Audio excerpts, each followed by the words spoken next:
sa simple na pasulyap-sulyap, nagpapapansin sa'yo.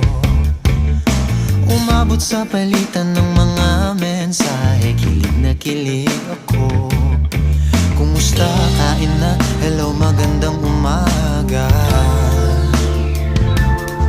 Ingat ka, pahinga, huwag kang masyadong magpupuyat pa.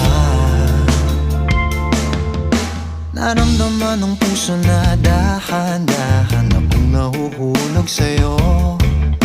Sa kada araw natin na pag-uusap, meron nang